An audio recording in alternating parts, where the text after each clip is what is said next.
آسان زندگی یہ ہے کہ آپ کسی کا گلہ نہ کریں، زندگی کو قبول کریں۔ کسی کا دل نہ دکھانا، اس نے صبر کر لیا تو تیرے لیے مسئلہ بن جائے گا۔ غصے کی موجودگی میں کسی کو معاف کر دینا بھی صدقہ ہے۔ نیکی کے باوجود اگر تکلیف آ رہی ہے تو یہ درجات کی بلندی کے لیے ہے۔ سب سے خطرناک انسان وہ ہے جو بے حس ہو۔ بے حسی ایک روحانی بیماری کی انتہائی شکل ہے۔ کچھ لوگ زندگی میں مردہ ہوتے ہیں اور کچھ مرنے کے بعد بھی زندہ۔ لوگوں کو معاف کر کے بے شک بیوقوف بن جاؤ، لیکن یہ سب سے بڑی دانائی ہے۔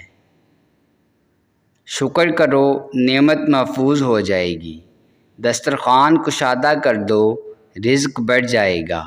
سجدہ کرو، تقرب ملے گا۔ عزت کرو، عزت ملے گی۔ صدقہ دو، بلا ٹل جائے گی۔ توبہ کرو، گناہ معاف ہو جائے گا۔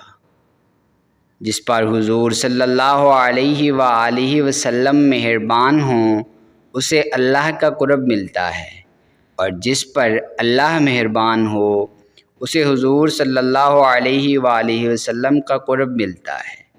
غلط عمل ایک بچھو کی طرح انسان کے باطن میں موجود رہتا ہے اور اس کے بڑھاپے میں اسے اندر سے ڈستا رہتا ہے۔ پریشان کون شخص ہے؟ وہ مسلمان پریشان ہے جو باہر والوں کا ذہن رکھتا ہے اور اندر والوں میں رہتا ہے۔ خیال کرو کہیں منافقت نہ پیدا ہو جائے۔ دھیان کرو، یہ منافقت کی نشانی ہے۔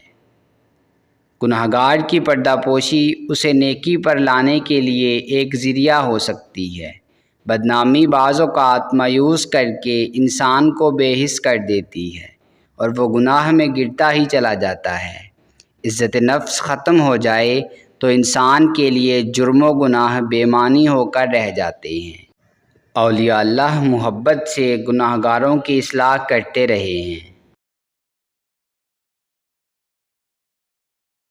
دوستو، اگر آپ کو ہماری یہ کاوش پسند آئی ہے تو ویڈیو کو لائک کریں، شیئر کریں اور کمنٹ باکس میں کمنٹ کر کے اپنی ذاتی رائے ضرور دیں، اور ہمارے چینل کو سبسکرائب کر لیں اور بیل آئیکن کو پریس کر دیں تاکہ مزید نئی آنے والی ویڈیوز آپ تک براہ راست پہنچ سکیں۔ ملتے ہیں نیکسٹ ویڈیو میں، تب تک کے لیے اپنا اور اپنے اپنوں کا خوب خیال رکھیے گا۔ اللہ نگہبان۔